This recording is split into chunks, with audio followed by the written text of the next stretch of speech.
Hello दोस्तों, welcome back top career. मैं एक बार फिर हाजिर हुआ एक नए टॉपिक के साथ। आज का हमारा टॉपिक है, हमारे चैनल पे आपको एएनएम और जीएनएम की जानकारी मिल गई है। आगे इस वीडियो में हम बात करने वाले हैं एएनएम और जीएनएम के स्कोप के बारे में। मतलब कि आप एएनएम और जीएनएम करने के बाद कौन कौन सी जॉब कर सकते हैं। ये दोनों ही कोर्स आपको नर्सिंग के क्षेत्र में करियर चुनने का अच्छा मौका देती है। बात करते हैं फर्स्ट स्कोप के बारे में। ICU nurse. ICU nurse specially ICU विभाग में काम करती है। आईसीयू में काम करने वाली नर्स के पास कई जिम्मेदारियां होती हैं और उन्हें कई चैलेंज का सामना करना पड़ता है।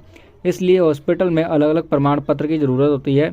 इससे ये प्रूफ हो कि आप एक बेस्ट आईसीयू नर्स हैं। बेसिकली एक आईसीयू नर्स को 4 अलग अलग सर्टिफिकेट की ज़रूरत होती है। अगर आपके पास सर्टिफिकेट है तो आपको एक अच्छी सैलरी मिल सकती है। ये सर्टिफिकेट तभी मिलते हैं जब 2 साल का एक्सपीरियंस हो जाता है। आईसीयू नर्स बनने के लिए एएनएम, जीएनएम या बीएससी नर्सिंग कंप्लीट करनी है और एक रजिस्टर्ड नर्स बनना है। इसके बाद ही आप आईसीयू नर्स बन सकते हैं।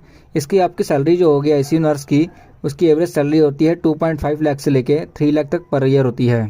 बात करते हैं सेकंड स्कोप की, रजिस्टर्ड नर्स। एक रजिस्टर्ड नर्स पेशेंट को केयर प्रोवाइड कराती है और हेल्थ केयर प्रोफेशनल की हेल्प करती है, जैसे कि डॉक्टर या फिजिशियन। वो रजिस्टर्ड नर्स बनते कैसे हैं? रजिस्टर्ड नर्स बनने के लिए नर्सिंग से रिलेटेड कोई कोर्स पूरा करना है, चाहे बीएससी नर्सिंग हो या फिर जीएनएम, एएनएम या एडीएन। नर्सिंग प्रोग्राम पूरा करने के बाद आपको एक एग्ज़ाम देना है जिसका नाम है नेशनल काउंसलर लाइसेंसर एग्जामिनेशन, जिसे शॉर्ट में NCLEX कहते हैं।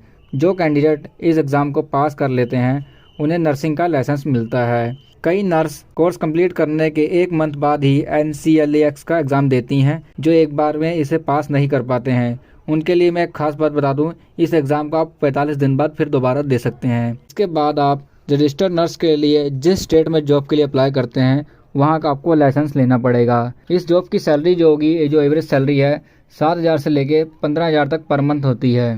बात करते हैं थर्ड स्कोप के बारे में, मिडवाइफ नर्स। मिडवाइफ नर्स गर्भवती महिला के साथ नवजात शिशु की देखभाल, परिवार नियोजन और HIV संक्रमण, टीबी, मलेरिया की भी जांच करती हैं। पहले के ज़माने में मिडवाइफ को दाइमा कहते थे। मिडवाइफ नर्स एडवांस लेवल की नर्स होती हैं।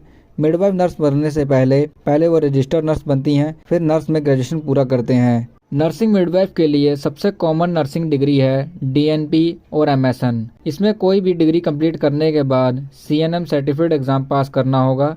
CNM का पूरा नाम है सर्टिफाइड नर्सिंग मिडवाइफ। जब आप इस एग्ज़ाम को पास कर लेंगे तो आप सर्टिफाइड नर्सिंग मिडवाइफ का सर्टिफिकेशन मिल जाएगा। इस कोर्स को कंप्लीट करने के बाद आपकी जो एवरेज सैलरी होगी वो 1.5 लाख से लेके 4.3 लाख पर ईयर होती है। बात करते हैं फोर्थ स्कोप के बारे में, होम नर्स। होम नर्स को होम केयर नर्स भी कहते हैं। अगर आप होम नर्स बनते हैं तो मरीज के घर में रहकर मरीज की देखभाल करनी होती है, जो मरीज चलने, उठने, बैठने में असमर्थ होते हैं। इन्हें होम केयर नर्सिंग दी जाती है। बहुत से लोग अपने परिवार में बूढ़े माता पिता की देखभाल करने के लिए नर्स को घर पर ही नौकरी पर रखते हैं। इनका काम होता है मरीज को टाइम पर मेडिसिन देना, उनका हेल्थ चेकअप करना, जैसे BP, टेम्परेचर, हार्ट बीट, ये सब काम होता है। इनकी सैलरी की बात करें तो इनकी सैलरी लगभग 10,000 से लेके 20,000 तक पर मंथ होती है।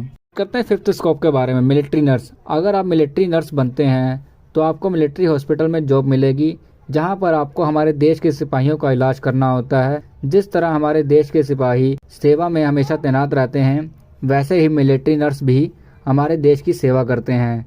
वहां पर हमारे देश के घायल सैनिकों का इलाज करते हैं।